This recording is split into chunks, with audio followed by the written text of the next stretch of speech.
Oke, assalamualaikum warahmatullahi wabarakatuh. Selamat pagi semuanya. Alhamdulillah kita dipertemukan kembali dalam keadaan sehat walafiat dan semoga kita semua selalu dalam keadaan sehat agar kita selalu dimudahkan untuk menuntut ilmu. Kembali lagi bersama saya Muhammad Nur Fajar. Kita akan mempelajari tentang pembelajaran pendidikan kewarganegaraan dengan tema Peta Pemikiran Pendiri Bangsa tentang Pancasila. Jadi sebelum kita memasuki pembelajaran tentang peta pemikiran pendiri bangsa tentang Pancasila, sedikit akan nanti saya jelaskan tentang apa itu Pancasila. Jadi kalian juga semua itu tidak asing lagi dengan kata-kata Pancasila. Jadi dari kalian mungkin SD di kelas 1 SD sampai kalian ke jenjang SMK atau berada di kelas 11 SMK itu sering sekali mendengar kata tentang Pancasila dan bahkan Pancasila ini tadi sering sekali kalian bacakan pada saat kalian upacara. Jadi pelajaran pendidikan kewarganegaraan itu tidak hanya membahas tentang negara, tapi juga membahas tentang adab, tentang moral, tentang perilaku baik kita, dan tentang juga Pancasila yang dirangkum. Memang pembelajaran ini ada Pancasilanya. Jadi agar semua orang-orang atau murid-murid atau siswa dan siswi itu mengerti tentang pembelajaran pendidikan kewarganegaraan. Jadi nanti di next video berikutnya atau video selanjutnya akan saya bahas tentang pembelajaran peta pemikiran pendiri bangsa tentang Pancasila. Jadi dipantengin terus videonya atau share saya, jangan sampai ketinggalan. Terima kasih. Kita bertemu di slide berikutnya. Assalamualaikum warahmatullahi wabarakatuh. Hai, kembali lagi dengan saya Muhammad Nur Fajar. Tadi di slide pertama sudah saya jelaskan sedikit mengenai tema kita pada hari ini. Nah, jadi pada hari ini tema yang tadi itu adalah peta pemikiran para pendiri bangsa tentang Pancasila. Jadi ada 3 orang yang merumuskan dasaran negara, yaitu yang pertama ada Pak Muhammad Yamin, yang kedua ada Pak Sutomo, dan yang ketiga ada Pak Soekarno dalam perumusan dasar negara. Jadi dasar negara ini sebenarnya wajib sebenarnya untuk dimiliki setiap negaranya saja. Memang negara kita, negara Indonesia itu memilih ideologi atau rumusan dasar negara kita itu Pancasila. Kenapa dikatakan Pancasila? Kenapa harus Pancasila?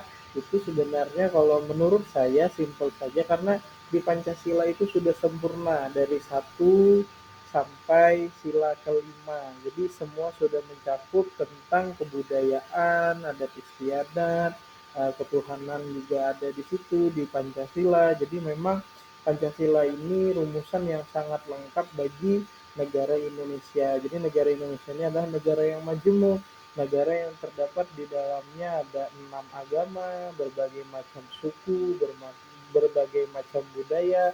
Jadi memang sangat sempurna sekali jika Pancasila itu diletakkan di negara Indonesia. Dan juga Pancasila itu tidak bisa diganti ataupun tidak bisa dirubah.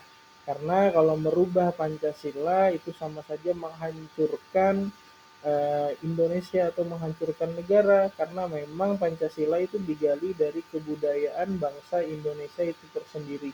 Makanya di sila-sila itu ada sila 1 sampai 5 itu memang eh, tergali dari kebudayaan dari bangsa Indonesia itu. Contoh seperti ketuhanan yang Maha Esa. Nah, jadi di Indonesia kan kita memiliki sampai 6 agama. Berarti negara kita itu adalah negara yang percaya kepada Tuhan.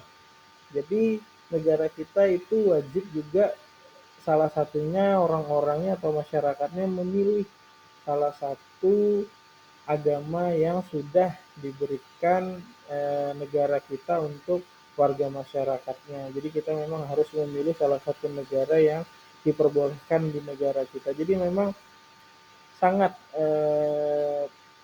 bagus sekali rumusan Pancasila ini dan sangat cocok untuk negara kita. Nanti akan juga saya jelaskan di slide yang berikutnya lagi tentang pendapatnya Pak Muhammad Yamin, Pak Supomo, dan Pak Soekarno. Terus pantengin eh, slide saya. Setelah ini saya akan menjelaskan lagi apa pendapatnya Pak Muhammad Yamin, Pak Supomo, dan Pak Soekarno. Oke, nah sebelum kita masuk di pendapatnya Pak Muhammad Yamin, Pak Supomo, dan Pak Soekarno, di sini ada beberapa kata kunci atau pertanyaan pemantik untuk kalian yang memang harus kalian cari maknanya setelah saya menjelaskan nanti pendapatnya para pendiri bangsa seperti Pak Soekarno, Pak Muhammad Yamin, dan Pak Supomo. Jadi kalian silahkan untuk mencari kata kuncinya yang sudah saya sediakan ini arti atau maknanya. Yang pertama ada ketuhanan, yang kedua ada internasionalisme, yang ketiga musyawarah, yang keempat integralistik, yang kelima gotong royong, yang keenam kekeluargaan, yang ketujuh filosofi Grongstek atau Western Soul, yang ke-8 adalah kemanusiaan.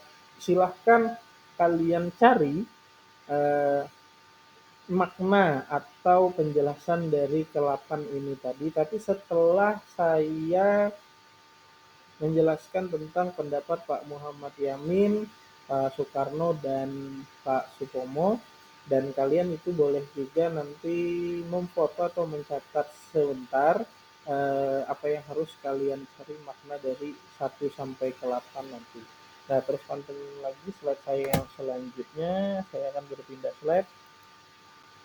Nah, jadi adapun usulan dari para pendiri bangsa tentang 5 dasar bagi Indonesia Merdeka sebagai berikut.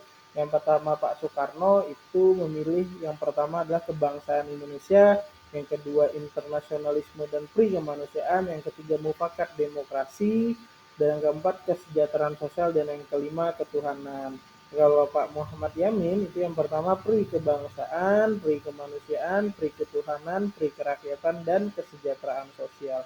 Kalau Pak Supomo itu persatuan, yang kedua kekeluargaan, yang ketiga keseimbangan lahir dan batin, yang keempat musyawarah, dan yang kelima keadilan rakyat. Nah, perlu kita ketahui di sila 1 sampai ke 5 itu memang ada kata-kata dari Pak Soekarno, Muhammad Yamin, dan Pak Supomo ini memang termuat di dalam sila 1 dan sila kelima. Memang kompleks sekali yang seperti saya jelaskan yang pertama ketuhanan yang Maha Esa karena kita wajib untuk memilih salah satu agama yang memang diperbolehkan di negara kita. Yang kedua, sila kita itu adalah kemanusiaan yang adil dan beradab, dan kita ambil kata belakangnya ada adab. Memang negara kita ini negara yang bisa dikatakan negara yang beradab, karena memang negara kita ini dari dulu, dari zaman nenek moyang sampai kita sekarang itu memang kita suka sekali untuk diajari adab, terutama adab untuk selalu menunduk di hadapan orang yang lebih tua,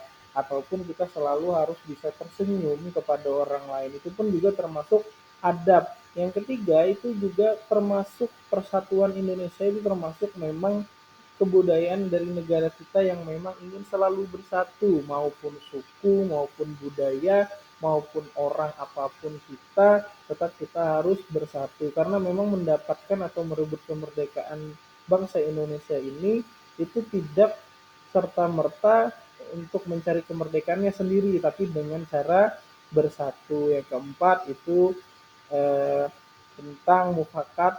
Jadi kita di Indonesia ini juga harus bermusyawarah, dan kita juga harus bermufakat atau mencari keputusan-keputusan itu melalui rapat untuk mencapai yang namanya satu kesatuan yang utuh. Jadi kita tidak bisa memberikan pendapat kita sendiri, kita juga harus bisa menerima pendapat orang lain. Itu termasuk di sila yang keempat. Nah, sila yang kelima itu keadilan sosial bagi seluruh rakyat Indonesia.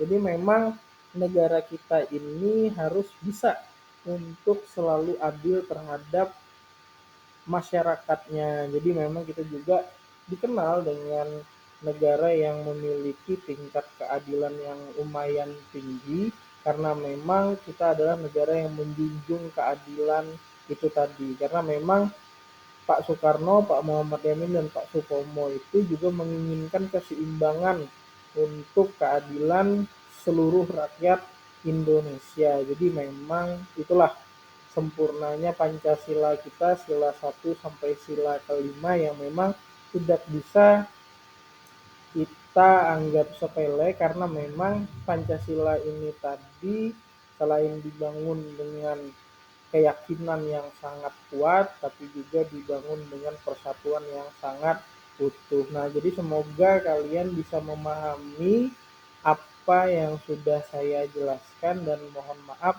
jika penjelasan saya ada yang salah, ada yang kurang tepat, mohon dikoreksi, mohon dimaafkan karena saya juga manusia yang mungkin memiliki kesalahan. Tidak serta-merta saya sempurna dalam menjelaskan pembelajaran pendidikan kewarganegaraan karena memang pelajaran pendidikan kewarganegaraan ini membahas tentang negara yang mungkin saja pelajaran itu bisa berubah suatu saat atau bisa berubah kapanpun dan dimanapun karena kita membahas tentang sebuah negara.